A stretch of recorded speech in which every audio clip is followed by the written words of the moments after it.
একে পুড়িয়ে মারার চেষ্টায় স্বামীর 7 বছরের সাজা ঘোষণা হলদিয়া আদালতের বিচারপতির। 2007 সালে দুর্গাচক থানার কুমারচক গ্রামের মৃত অলোক মিশ্রের কন্যার সহিত হলদিয়া থানার দক্ষিণ বৈষ্ণবচক গ্রামের সমীর কুলভীর বিবাহ হয়েছিল।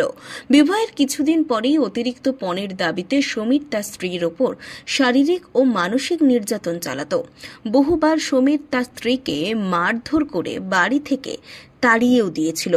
সমীরের শাশুড়ি প্রত্যেকবার মীমাংসা করে তার মেয়েকে সমীরের বাড়িতে পাঠিয়েছে, কিন্তু গত 2011 সালের 29 অগস্ট সকালবেলা সমীর তার স্ত্রীকে মদ্যপ অবস্থায় প্রচণ্ড মারধর করে, তাতে স্ত্রীর দাঁত ভেঙে যায় এবং ওই দিন রাত্রি 8টা নাগাদ সমীর পুনরায় তার স্ত্রীকে মারধর করে গায়ে কেরোসিন তেল ছিটিয়ে দিয়ে আগুন ধরিয়ে দেয়।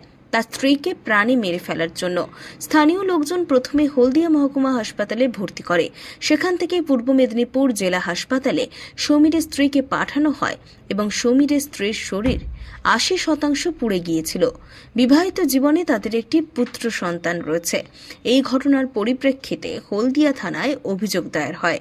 অবশেষে এই ঘটনায় 7 বছর সশ্রম কারাদণ্ড এবং 10,000 টাকা জরিমানা হয়। এমনটাই রায় দিলেন হলদিয়া মহকুমা আদালতের বিচারপতি অঞ্জন কুমার সরকার। রঞ্জন মাইতির রিপোর্ট, খবর বিসিবিএস।